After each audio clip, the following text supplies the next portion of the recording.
So I'm holding a new book that I've just published by John Fisher called Heroes of Magic. John Fisher is a television producer from England who may be responsible for putting more magicians on TV than anyone in recorded history.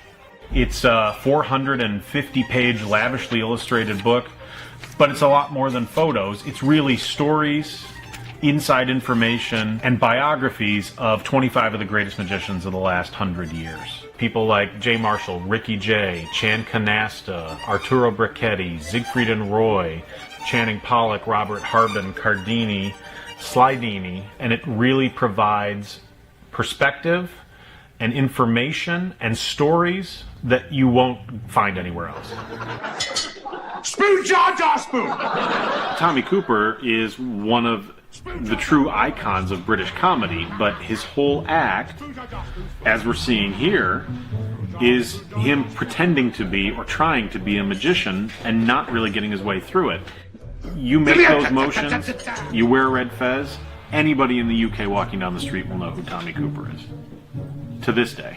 It's Billy McComb, Ireland's largest leprechaun, who trained to be a surgeon to appease his parents, and then once he got through medical school decided, all right, I did what they want, now I want to do what I want to do. You learn a little bit about what drove him to create these things and really the breadth of experience that he had. So look, Ricky Jay and John Fisher made a great partnership. You learned how willing he was and how far he was willing to go in service of the performance, in service of the magic, in service of the idea, and how dedicated he was to who he was and to his craft. Now, risking this streak of good fortune, I'll continue.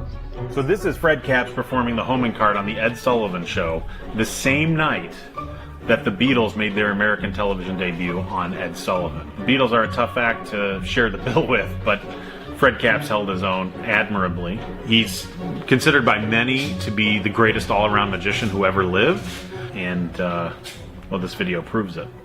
You learn about him as a man and as a performer. This bird will disappear right from the tips of my fingers, and you'll not see where it goes. I hope. There's that great line about Harry Blackstone Jr. where he confesses, he says, look, if I could make more money selling shoes, that's what I'd be doing. And you go, this is the man who I saw as a kid, and then you meet him afterward and he treated you like you'd known him for 50 years, and you literally remember it to the longest day you live, and he goes, if I could have made more money selling shoes, I would have done it. And it's kind of heartbreaking and revealing, but I mean the whole book is like that. Why are these people in a book called Heroes of Magic? They're in a book called Heroes of Magic because they were able to do something that most of their contemporaries were not. Anybody can find your card. You know, how many people can make you care about it?